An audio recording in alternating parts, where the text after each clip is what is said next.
This is your WLAK Daily News Roundup for Lake Air, 107.5 FM and 1260 AM in Amory.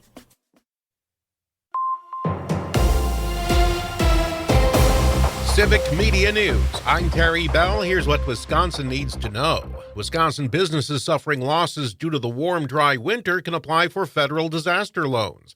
The U.S. Small Business Administration says its disaster coverage will extend to businesses hurt by the lack of winter weather this season. Businesses that cater to outdoor recreation are especially hard hit. Eric Hovde is officially in the race for U.S. Senate. He made his campaign announcement yesterday on social media. Our country is facing enormous challenges. Our economy, our healthcare, crime, and open borders. Everything is going in the wrong direction. All Washington does is divide us and talk about who's to blame. Wisconsin is a key swing state, and the winner here could decide the balance of power in the Senate. A Republican prosecutor is asking the Wisconsin Supreme Court to rule on the state's abortion law. Sheboygan County District Attorney Joel Ermansky is appealing a Madison judge's ruling that Wisconsin's law bans feticide but not elective abortion. Ermansky says he wants the High Court to take the case directly.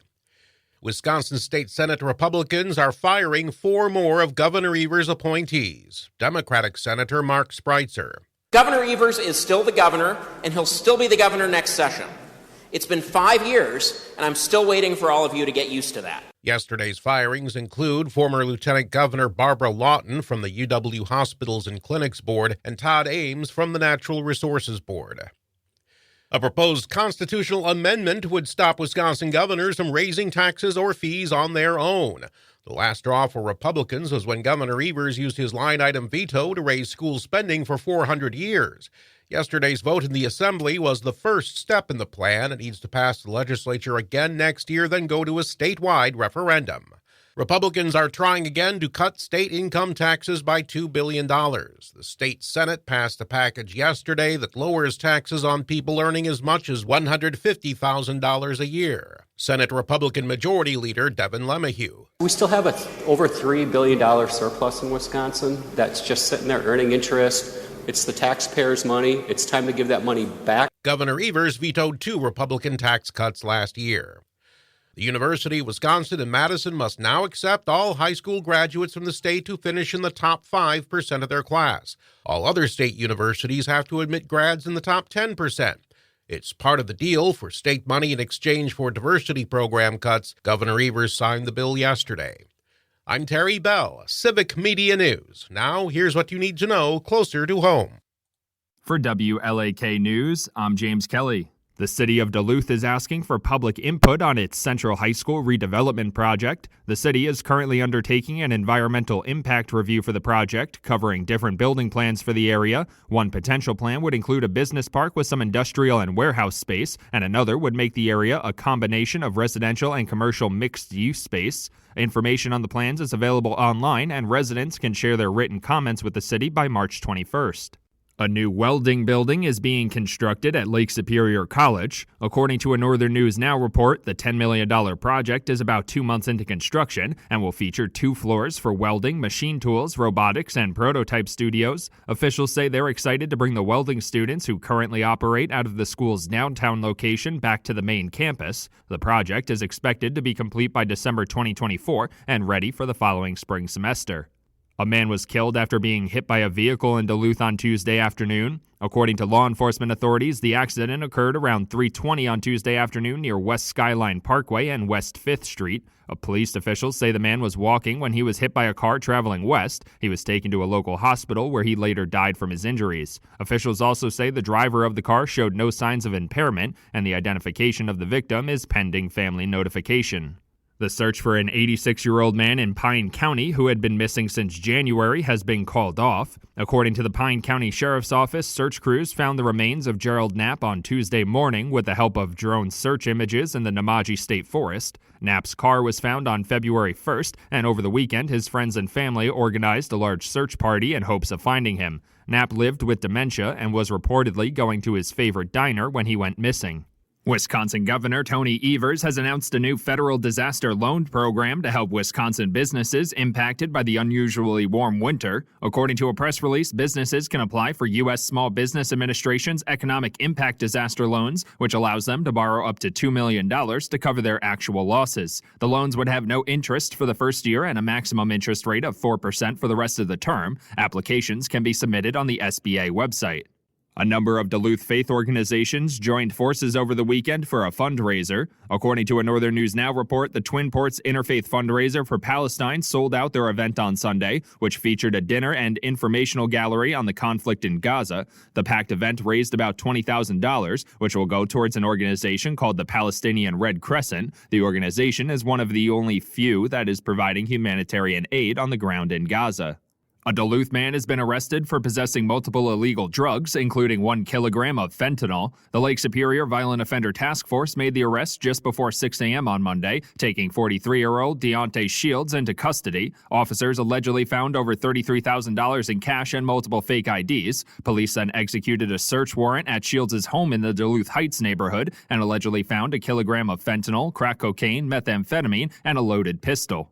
Spirit Mountain Recreation Area will be offering discounts this week for its Spirit Loves Duluth Days. Anyone who can provide proof of Duluth residency will be offered $5 lift tickets, Nordic passes, rentals, and tubing on Thursday and Sunday this week. In addition to the discounts, Spirit Mountain will also hold free lessons for skiers and snowboarders who don't have much experience. The discounts will be available from 10 a.m. to 8 p.m. on Thursday and from 10 a.m. to 6 p.m. on Sunday. Reservations can be made online.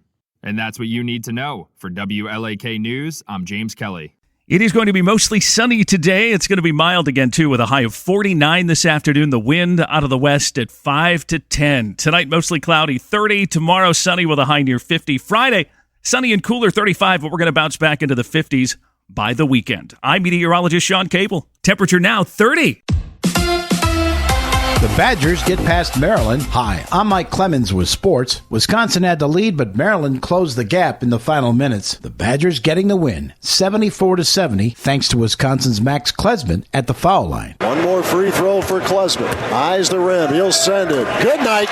He hit them both, 74-70, and the Badgers win by 4. The final 74-70, thanks to efficient shots from the foul line, 28 of 31. Green Bay Packer A.J. Dillon was at the game, courtside. Hey, it's been awesome. It's always great coming down to Madtown. My wife is an alum. My sister-in-law is a cheerleader. So we're repping Wisconsin cheerleading and the basketball team today. It's great to come down and show support. David Bakhtiari says the knee is doing great after his latest surgery and thanked his doctor Brian Cole on Twitter. Cole, a Chicago-based surgeon. NBA, no one was more surprised the Bucks were firing Adrian Griffin last month than his replacement, Doc Rivers, who was on SiriusXM. To be honest, I told our owners when they called, I said, I don't understand why you're doing this. And they said, one of the things they said was, well, it doesn't matter. We've done it now, and we want you. That's where you had the hesitation. That's Bucks head coach Doc Rivers. With sports, I'm Mike Clemens. I'm Pete with the 60-second Showbiz Beat. The New York Post says actor Sylvester Stallone said he had to undergo 7 surgeries after a stunt while shooting The Expendables. Now 77, Stallone says he fractured his neck while filming a fight scene with former wrestler Steve Stone Cold Austin in 2010. The Rocky star advises actors not to do their own stunts. The good news is the actor who created Rocky can still work. The bad news is it won't keep him from doing season 2 of Tulsa King. In a related but not quite as painful story, Madonna took a tumble during her Seattle concert. A dancer was pulling her in a chair and appeared to stumble, sending the pop icon to the deck. Madonna appeared to be okay and went on with the show like a true professional. The dancer laughed nervously and immediately started looking for work in his head.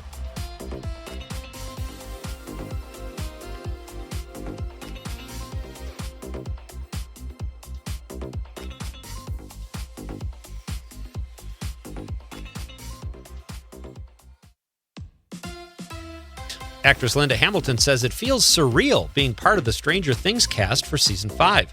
Yahoo News reports that the 67-year-old actress says she is a huge fan of the show set in the 80s, and it does not seem real now that she is officially part of it, saying at times during shooting she suffers from imposter syndrome. Hamilton's breakout role of Sarah Connor came in The Terminator in 1984. Stranger Things Season 5 will drop sometime in 2025. Netflix has done it again. The network took yet another show that was already a success and made it even more popular. This Is Us was added to the streaming app January 8th. Between Netflix and Hulu, between January 15th and 21st, the show was viewed for over 900 million minutes and cracked the Nielsen top 10. I wish I had the patience to wait until every show came to one app instead of shelling out $4,000 a month for all the streaming apps so I can watch immediately.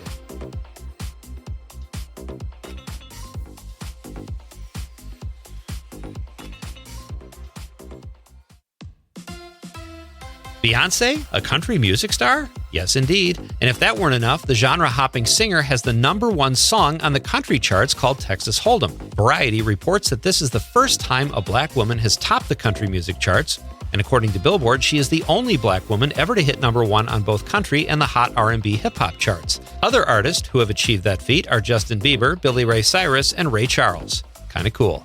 Fans of the Gilmore Girls have flocked to Amazon to pre-order a copy of The Third Gilmore by Kelly Bishop, who played Emily Gilmore, the family matriarch. She's written a book about her experiences that promises never-before-heard stories. The Gilmore Girls helped put the WB network on the map and helped Bishop move from Broadway to TV.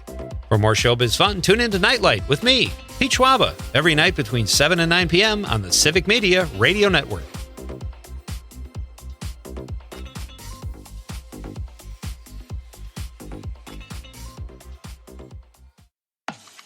That's your WLAK Daily News Roundup from Civic Media. Subscribe to this podcast on Spotify, Apple, or wherever you find your podcasts. Find more news at lakeair.radio.